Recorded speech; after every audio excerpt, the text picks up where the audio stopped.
Hi, podcast listeners. Jean-Philippe Courtois here.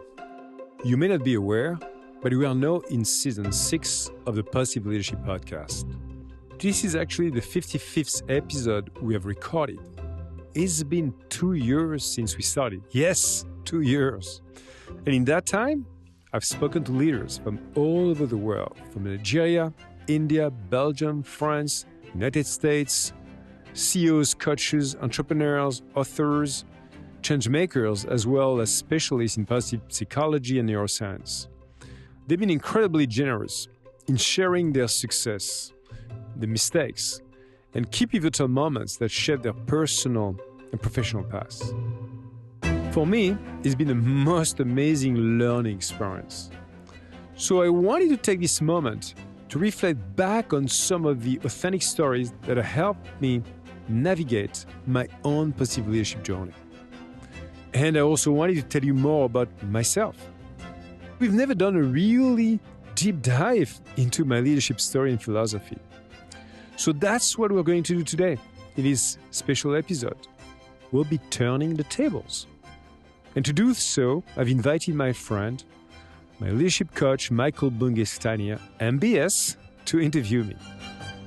JP, I am so glad to be back in conversation with you. You know, you were so kind enough to invite me to be a guest on your show early on. And congratulations, by the way, on season 6 and 55 episodes. That's amazing. But we go back beyond the podcast as well, which I know we're going to talk about a little bit as well. But thank you. I'm excited to turn the tables on you. I'm rubbing my hands in glee here. Michael is the author of The Coaching Habit, the best-selling coaching book of this century, and I've been lucky enough to have been personally coached by him in the past. JP, I'm really interested in talking to you because, as you say, it's 2 years since you started the podcast. It's also 2 years since you stepped away from that really big role, Executive Vice President of Sales and President of Sales in Microsoft. And I'm curious to know how your idea of positive leadership has changed and evolved. How you've changed as you've moved to this next phase of how you show up and how you serve the world. So I'm excited to dig into some of this. JP, let me ask you this though. What motivates you to keep going? It's not like you're not doing anything else. You got your foundation, you've got other responsibilities, you're a great champion for work across the world. And most podcasts get abandoned after about 1 or 2 or 3 episodes. You're on to 55. Why keep going? Why don't you just wrap this up and go, look, I did my podcasting. I'm done. my work here is done. I'm moving on. I'm standing up so I can make a run for it. I think a couple of reasons, Michael. I found number one that in a way I've created this new routine in my life where I'm digesting, books, but also conversation they had, and trying to absorb completely their universe and who they are, etc. And I love those moments. I love those moments of getting to know someone who was unknown to me, or maybe a big name, but not as a person, getting to have this, to create that intimacy and expose and surface some amazing moments of truth, of wisdom, and so on, makes me very humble because I'm never sure when I start an episode that I'm going to get there. And then the more I study all those people and the incredible achievement they had in their lives, the books, everything they did, the more I understand how little I know about the world. So that's humility. I mean, the second thing, obviously, I'm nourishing myself by their inspiration. And having such conversations with some really wonderful people who propagated positivity despite the digital experience we have, because we are almost never in the same room physically. I take those vibes back to me, to my life. And to me, that's inspiration. And the third thing is about growth. Because again, as I get to have those conversations, I'm trying to sharpen a bit my pencil in terms of my own leadership kind of capabilities, what I do, and the way I love to evolve. So it's about growing as well. What's the relationship in your mind between humility and growth? I mean, to me, that's a starting point. It's a starting point. I mean, being humble, having humility in terms of knowing that you know so little about everything in the world, and then knowing as well, or I would say being humble enough to not take as failure as the end of the road, but being able to keep adding maybe some potential skills or attitudes in the way I behave personally as human body. That to me is the relationship with humility and growth. Let me ask you another question around this. Yeah. I mean, people talk about humility, and in my experience, it becomes harder the older and the more senior you get. And you're not old. You're a delightfully Thank young you. man. You're flattering. But you've certainly you've had senior positions, and you have status, and you have authority. I'm wondering what you've had to unlearn to allow greater access to humility. I think, Michael, I got to learn a lot more of that through the work I'm doing with my foundation, to be honest, as well. As I started this foundation called Live for Good about 7 years ago now in France, with the mission is to basically unleash the potential of youth from all walks of life through social entrepreneurships. I realized actually how much of a different posture, how much of a different kind of connection I was supposed and was able, hopefully, time after time, to create with those young people. Yeah. Coming from very different backgrounds and having a sense of humility to start with, in terms I'm not here from my senior leadership position talking to you. I'm here to learn from you about your social entrepreneurship journey, your personal mission, and why and how, hopefully, I can help you grow in that journey. I think it has been helping me a lot, honestly, to get there as well. So you're talking about the diverse backgrounds of the young people who are part of your foundation, but you've also got a diverse background. You know, you were born in Algiers, your father was a doctor, you moved to Nice. I'm curious to know how that experience has shaped you. Yeah, that has shaped me in a big way, Michael. I was born in Algeria when Algeria was a part of French territory. Mm-hmm. But the reality, I left Algeria when I was 18 months old. I was a baby. But my family roots were 3 generations back in Algeria. As you may know or not, Algeria became a French territory back in 1830, so in the 19th century. And for 3 generations, the Courtois have been in Algeria. And so what I learned through this family foundation, which is so core to who I am, is a couple of things. Number one, just seeing and living alongside my dad as long as he was alive, obviously. He was a young doctor. Actually, he first had to fight during the Second World War. He was just 18 years old. Wow. And he went to the front, and he was almost killed, actually. So it was like a miracle. He recovered, and he came back to Algeria back in 1945. And then he basically did in 4 years what should have been 6 years of medical study to become a doctor. So he had an incredible hard work ethics, an incredible sense of urgency as well, because he had a single mom. And he wanted to take care of her mom. And he wanted to become this doctor so that she could be proud of him, but also that he could also take care of the people. I've also seen my mom, who has been the incredible, I would say, loving and caring person of the family, taking care of the 3 of us with my 2 sisters. And as we as we flew back to France overnight, what happened, just for people who understand the context at the time, Algeria became independent in July 1962. So just a few weeks before it became evident that the country was going to be independent, like many families, more than 1 million French people had to fly back to France. Yeah. And so we did that.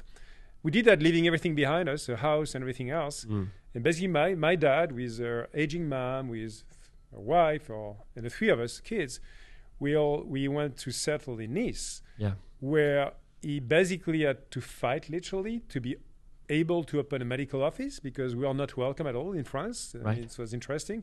But as we are called the Pieds Noirs, that's the Blackfeet, this is the naming of this community. And just seeing and living those moments, even though I was a baby and then I grew up, and seeing my dad, my mom fighting for us, taking care of us, and doing that with an incredible resiliency has been, I think, shaping me in a big way since I was very young. How would you say that experience, both the role model that your father and your mother were for you, but also this experience of coming back and needing to, being an outsider, needing to fight to reclaim a position, to reclaim authority. I'm curious how that's been a gift for you, but also how it's been a burden for you. I mean, in terms of the gift, it's pretty obvious, Michael. I always consider, and it's obviously more than the case today in my life, that family is my core foundation, my family. The people that I part of that family, of course. And to me, that extends as well to a sense of community, belonging to a community of people. And at the time, I could see when that community of Pieds Noirs was back in France, was not welcome, they were helping each other very much, as they had nothing left, actually, to start feeding their families, to take care of themselves. And that really got me to understand the power of community, the power and the sense of belonging. So to me, that's been a gift, and also seeing the moral values of my parents I talked about very much. Has it been a burden? Because you use that word, it's a big word. Yes. Well, I could tell you, I was not welcome myself in the school when I was a kid. I remember that. Because when I was 5, 6 years old, at least this is when I could remember my memories. Again, the other kids from my school in Nice were looking at me as a foreigner, basically. It was pretty tough. And I remember actually one day where one of those kids, in the school told me, "Get out of here." And I was both very sad, and I came back home, and my dad said, "No, you should be very proud of where you come from. And you've got a lot to help them with, to understand the richness of that kind of diversity coming from France, from outside, into the core fabrics of the country." So it was a pretty important moment as a kid. The people who've been on your podcast, you've had so many interesting guests show up. And I know that one of the things that you're always curious about with your guests is also kind of what their roots are. And how that shaped them. I'm wondering if there's any guests that come to mind in particular where you're like, this was a great story. You could really see where they, the soil they were planted in, where they began, and how that has turned them into the person that they are today. Yeah, I love it. I always love those stories, Michael, to try to capture, get them as well, understand the roots of the people. I think one coming to my mind, which is a recent podcast I did with Melody Hobson. Melody is the co-CEO of an investment firm called Ariel Investment today. She's been actually for a long time the only chairwoman of an American company, Starbucks. Okay, the only African-American woman, I should say, African-American woman. Okay, so it's a big deal. And Melody shared with me, the childhood she had. She was actually the latest kid of 6 siblings, educated by a single mom, and a single mom who had literally, of course, to fight for survival, to provide for the kids and the family.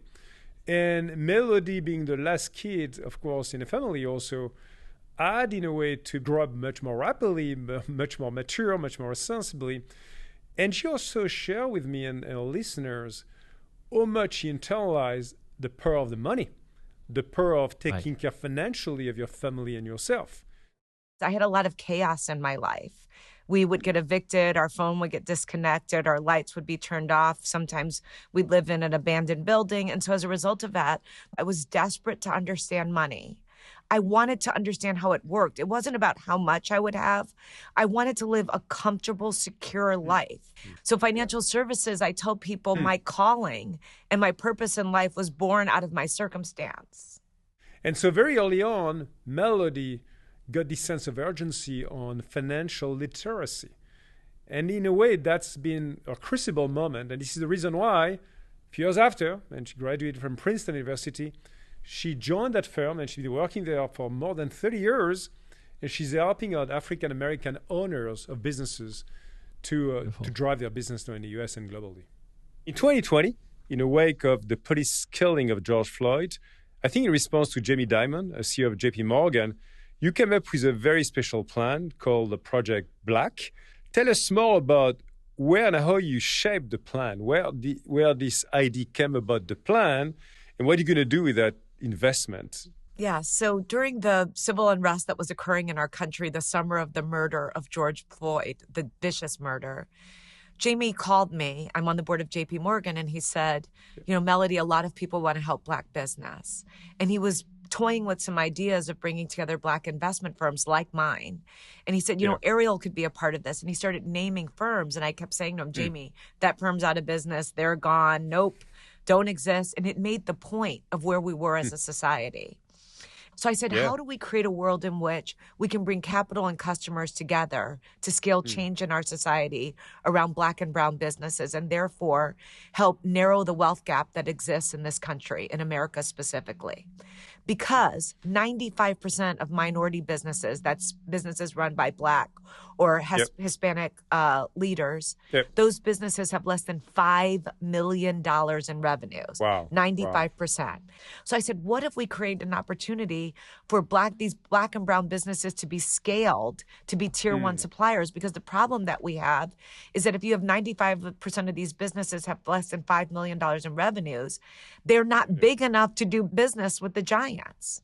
So the idea would be that we would go and buy these businesses that may not be Black or brown when we buy them, businesses with between $100 million and $1 billion in revenue, where we install at the C-suite level at least one Black or brown leader who's CEO, CFO, COO, and when at all possible, where there's opportunity for growth of expansion of those businesses, to do so in disadvantaged minority communities. So again, to bring the opportunity to communities, and again, from that perspective, help narrow the wealth gap in this country. I think you just closed $1.4 billion, right? 1.45. 1.45. So let's be precise. Sorry. And very sizable. I love the way you think about not just access to capital, but actually also to people leadership, changing the mindset and the types of leadership we have in companies and customers. At the end of the day, it's about selling, driving also that supply chain at a much higher scale. That's amazing. You talk about that drive for the importance of money and how that early experience can shape you, and we hear that story about Melody. One of the other core drivers, we either have it or we don't have it, we're hungry for it, is around happiness and around love. I want to hear about whether there's a guest that comes to mind who has an experience of kind of how their story has shaped their experience around thinking about happiness and love. But I want to ask you about that first. Yeah. What's the role of love in your life, and also how you see it perhaps now through the lens of positive leadership? Well, that's such a big, deep question, Michael. and I must tell you that podcast helped me understand that love goes far beyond the definition I used to have for love. Okay, I used to have, I guess, the definition that most of us have, such as, think about loving my wife, my partner. I'm loving my kids, obviously, my core family. But actually what I found out, and I found that also in my life, you can love foreigners in the street. You can love people you didn't get to know before, like some of the guests on my podcast.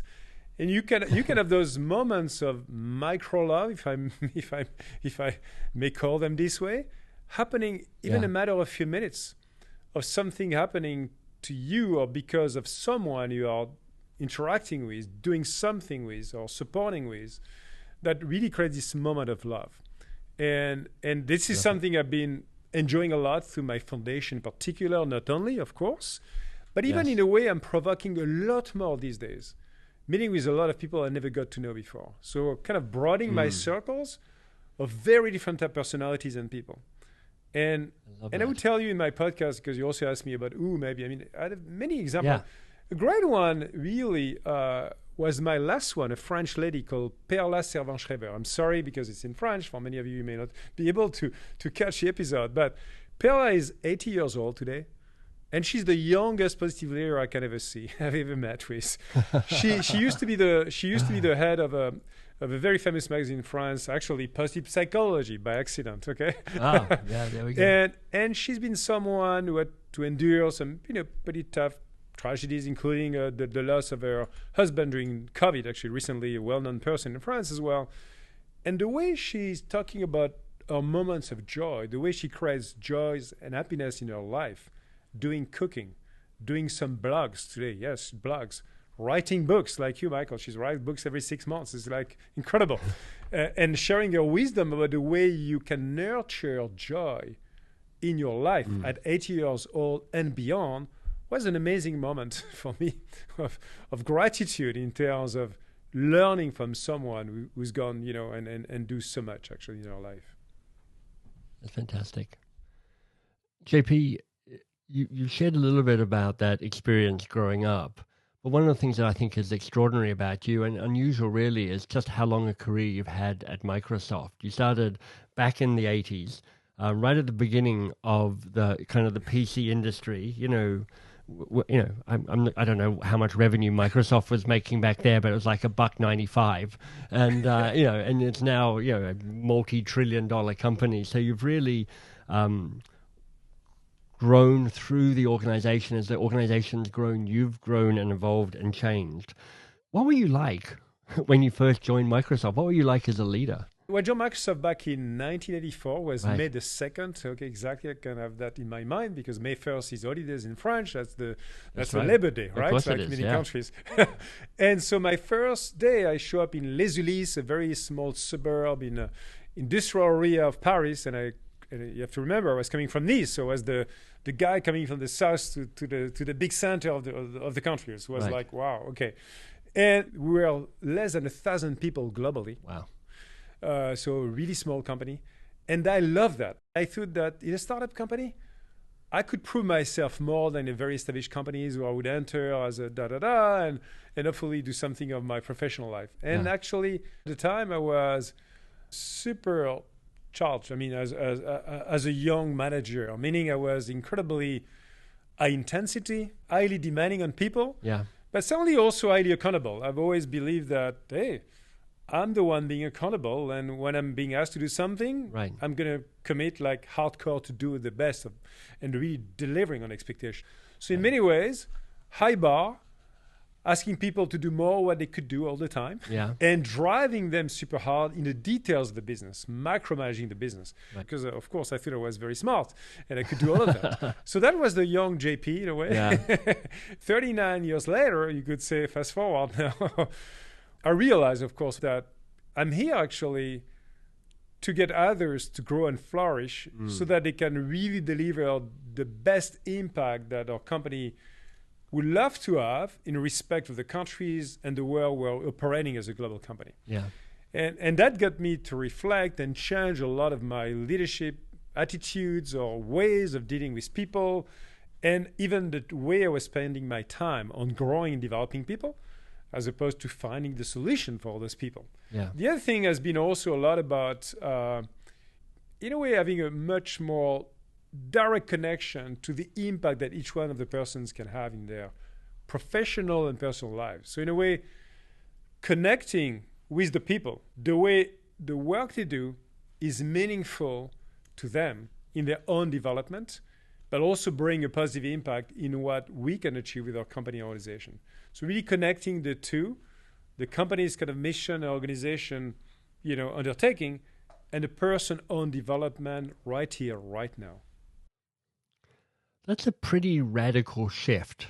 And in fact, you could look at Microsoft overall and its culture and kind of go, actually, it feels like the culture and Microsoft has undergone something of a radical shift like that, because, it had a reputation back in the day of being a pretty driven, pretty micromanager, pretty get the results and make them harder. And sounds like part of your success was you embodied that culture. Yes. And then over the last decade or so, there's been the shift of culture, from a know-it-all culture to a learn-it-all culture. That's easy to talk about in theory, but in practice, it's a big thing to unlearn and relearn as a leader, in part because you're learning how to give up control and status. Yes. What was that journey like for you? Well, the journey was both exciting and also uncomfortable, Michael. Both. It was really both, actually. Exciting because at the time it was back in 2015 when I was basically in charge of transforming the entire sales force of Microsoft to move from being one of the best, honestly, software sales force in the world, selling licensing contracts to a bunch of customers, which we love to do Yeah. as sellers, and transforming all those 35,000 people in becoming trusted advisors to every organization on the planet to become digital companies, digital organizations. Wow, that's a gigantic shift in terms, not just of hard skills, but actually also in terms of soft skills. Yeah. And so what I found out at the time, because starting with myself, I had to learn a bunch of new things in terms of technology, in terms of industry skills, business skills. But probably the place where I spent the most of my time was to undo the JP of the older days. And when I started that job, first decision I took was to kill a legendary process in a company called media review. And for all Microsoft guys, maybe some of them listening on the podcast, they know what I'm talking about. They're weeping in a corner somewhere. It was an incredible process where for 2 months in a row, we are locked into rooms, reviewing literally every single business, every single subsidiary in the world, every company in the world for Microsoft, and drilling down on thousands of numbers and managing the details like crazy and driving with intention a lot of performance management and more. It was incredible. A lot of learning, but a lot of waste in the process in terms of people ability to do more by themselves. So I killed that process. It was my first decision. But then I said, well, it's not enough. I also need to show up differently. And that was part also of my own development as an apprentice coach, as you know well. And I picked, of course, the best coach in the world, MBS, this MBS I'm talking to. Oh, gosh, thank you. You may be overselling me a little bit there, but I'll take it. Thank you, JP. Michael Bungay Stanier's book, The Coaching Habit, was a huge influence on me at the time. In fact, I became something of an apprentice to Michael because I've been applying actually, the core principle of the coaching habits, not just through Microsoft, doing that across and at scale with 30,000 people, but also doing the same with my foundation. And I'm such a strong believer that the coaching habits are part to me of the positive leadership, basically arsenal of the skills that a positive mindset needs to develop to grow others so that they can have a positive impact in the world. The tipping point for me personally and for the sales force at Microsoft came when I found myself being coached by Michael live on stage in front of 3,000 sales managers at the Microsoft sales event, a moment we captured in episode 11. And you and I were on stage on a very humbling coaching discussion. And what happened at the time, you basically did with me what I was trying to do with all the managers and all of our people across Microsoft is to show a new way of growing others by becoming a lot more curious, by becoming lazy and often. And of course, people who want to understand all of that need to read your books and check your videos. But it was a wonderful moment where I was intimidated, I was worried, I was showing how much I was scrambling on stage. And at the end of that session, I got so many notes from hundreds of people around the world saying, JP, I'm in the game. I want to become a coach myself, and I want to transform the way I'm showing up and the way I'm going to help our customers and people across the world. That was such a crucible in my professional and personal life, Michael. Thank you for that. My pleasure. You embodied a vulnerability, which, is such a powerful act of leadership. Because I still remember the conversation. It kind of went from, how do I get my people to do this stuff? Yeah. And it shifted to, how do I these are my words, not your words, but basically, how do I learn to give up some of this control and trust my people? Yes. And that statement, that you could feel it ripple across the audience in the hall and then beyond the hall as well. So it still gives me goosebumps thinking about it, JP. And I was, really honored to be part of that with you. So thank you. In a podcast and with positive leadership, one of the recurring themes is a sense of purpose. After talking to so many articulate leaders and reading so many books on the subject, I know that my purpose is about having a positive impact on people and the planet. And to live this, I focus on growth and learning. Learning from the people that have vital desire to make a positive impact in the world. And contributing to people through coaching, from the youngest social entrepreneurs in my foundation to the largest enterprise in the world. Has there been a guest on the podcast that's helped shape and kind of help you stay connected to the sense of purpose? In a way, I'm in discussion, of course, with my kind of boss and manager or CEO, chairman, Satya Nadella. Mm-hmm. I've heard of him. Yeah, I'm sure you heard. When we had an episode with Satya more than a year ago now, and he was making a comment about the job that we have right here, right now in our lives, whoever we are. And he said, don't wait for the next job to bring the very best of yourself. Right. And I strongly believe in that, which is, in a way, that job that you decide to pick. And I know that for some people, they don't decide necessarily to pick their job, so I have to put that that restriction as well. But for all of us who can actually pick a job, wow, this has to be meaningful in our lives, because this has to contribute to something bigger than ourselves and fulfill not just ourselves, but others. You know, Satya, I remember actually really well your very first speech as a CEO, when you said something that really stuck with me. You said, I want us, to all the employees, by the way, all the employees who are listening, watching, or some of them in alignment, I want us to find meaning in our work. And you articulated at the time our new mission as a company, succeeding, of course, to our founder's mission. So why do you think it's so important for companies to have a purpose beyond only making profit and money, which is expected from companies in the first place? Why is that so important? Yeah, I mean, there are two threads, Jean-Philippe, for me in that entire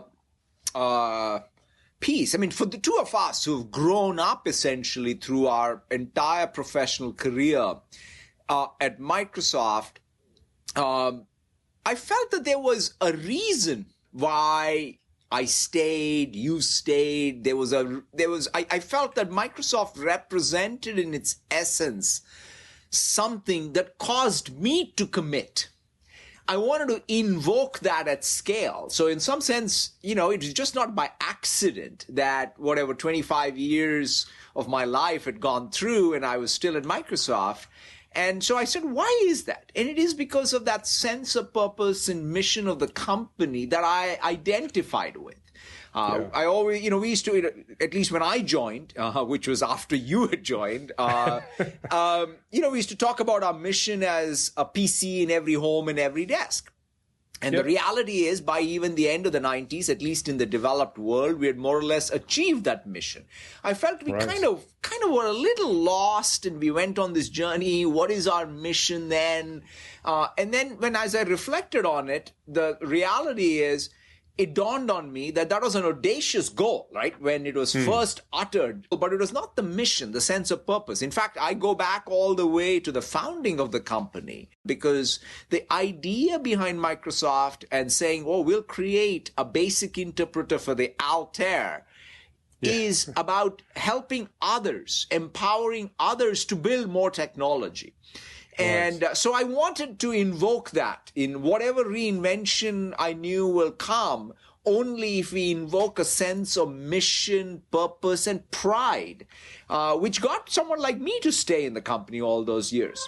When Satya joined Microsoft many years ago, being a CEO was not even a thought in his long-term career plan. Instead, he was focused on excelling in the role he had at the time. One of the key takeaways from that episode was, reframe your job to be the most important thing you could be doing at any given time and get satisfaction out of it. Do your best work now. So your foundation is called Live for Good. And I know that in many ways you're taking 40 plus years of experience and wisdom and going, can I give this to young social entrepreneurs right from the start to try and accelerate them into wisdom and ambition and courage and impact and changing the world for good? What are you trying to teach them? What I'm trying to teach them, Michael, is actually the potential of their positive leadership is inside them. My key areas of focus, Live for Good, is really to unleash those hidden powers of positive leadership. And as you know well, those powers are revolving around three ripples. We call it ripples in positive psychology, so that they can truly understand who they are. They can become self-aware, which is so hard. Yeah. They can actually, with the help of others, understanding their strengths. Then we go and we unleash with them the power of positive communication. Because in those roles, you have to convince tons of stakeholders who, and you have no money to invest like a large company would have. It will be the power of your words and the power of your inspiration. And then the third ripple is me, them, and the world. And the way they are building the change by building an impact startup company in the world. So that's what they're trying to achieve. And it's a nurturing journey, which I love to be along, not just during the program itself, which is a 9-month program, but actually year after year, to see them growing, to see them sometimes failing, rebounding back. It's amazing because some of them I've been actually acknowledged as among the top positive leaders in the countries. Just last year, I got 5 of them out of the top 15, which I found pretty amazing. And I'm so proud of them. So proud of them to see the way they are leading, actually. Yeah. I mean, I'm a podcaster myself, so I'm curious to know what's the experience been for you in terms of creating and hosting this new podcast? I mean, first of all, I decided to get into the podcast without knowing exactly what it takes to do podcast. Yeah, exactly.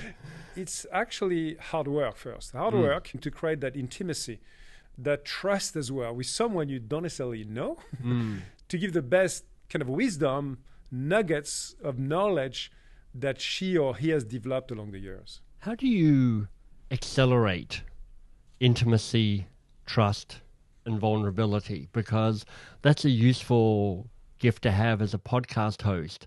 It's a useful gift to have as a leader. So what have you learned around more quickly accelerating that kind of connection? Coming up and starting the session with some positive energy. So people see that I'm into it, to listen up, to really listen deeply as much as I can. Right. And with the tone of my voice, hopefully, try to give them a sense of confidence that they're in good hands. They're in positive hands, I would say, in positive hands. Someone is really trying to bring the best about themselves and give the opportunity to have this conversation with me. I love that. With free-form discussion as much as we can. One of my mantras and lessons around leading and facilitating and coaching is to be the strongest signal in the room. Because people respond to the strongest signal in the room, just mirror neurons in people's brains. So I'm like, how do I embody the experience and the energy I want me and them and the room to have? So if I'm trying to encourage vulnerability and intimacy, I'm like, how do I soften my own heart and open my own eyes and space so that I can invite that in? I decided to do this podcast as well, Michael, and I found actually a lot of joy doing it, to apply the learning myself, hopefully. So I'm trying as well to capture in flight and after the flight some key nuggets of wisdom, some key foundations of what a positive leader is all about. And of course, it's embodied by very different people, by definition, which I love, the diversity of the people and the profiles. And then really picking a few of that and trying explicitly myself, not to mirror what they did, but to reflect on what they did and could I do some of that myself in my own life. I love that. It's an act of nourishment and discipline and learning and growth for you. I see that. Yes. JP, this has been such a rich conversation, hearing about your roots, understanding some of your leadership journey through Microsoft, understanding how embodied by this podcast, but in general, how you've wrestled with this idea of what does positive leadership mean and look like, and how do I role model that? I'm wondering, in this conversation between you and me, what needs to be said that hasn't yet been said? I think if I'm getting much clearer about my purpose today, if I'm getting much more intentional about where I want to spend my time and the way I want to have that positive impact, it is thanks to my son, Gabriel. Gabriel passed away 8 years ago. And basically, he left me and my family with an incredible legacy. And I've got this quote that I'm still using in a foundation coming from Gabriel. By the way, the name Live for Good comes from Gabriel himself. He created a website to raise some money for humanitarian actions when he was 18 years old. And one day he sent me this message: Dad, I have this vital desire to positively change other people's lives. And so That has been the driving force, is my son. And the way he's been clarifying for me the things that most matter in my life. I see that. And we, with my family, it's not me, it's my family. My 2 daughters and my wife decided a few months after he left us to basically bring the family together towards this new horizon called Live for Good. In a way, redefining some form of family identity on the core values that Gabriel left us with, and with the desire to live some moments of joy together. At the moment, Joy didn't seem available. No, completely. And so creating that perspective, I mean, it was survival, number one, but it was also incredibly shaping in terms of the way we could, all of us, think about the future in a positive way. If you've been enjoying Positive Leadership, please don't forget to like, comment and share the podcast. It helps other people hear about it as well. And if you like more practical tips and advice on how to build your leadership practice, then head over to my LinkedIn page and sign up for free monthly newsletter, Positive Leadership and You. I'm Jean-Philippe Courtois. I'll be back next week with another inspiring conversation with a purpose-led leader. Until then, thanks so much for listening and goodbye.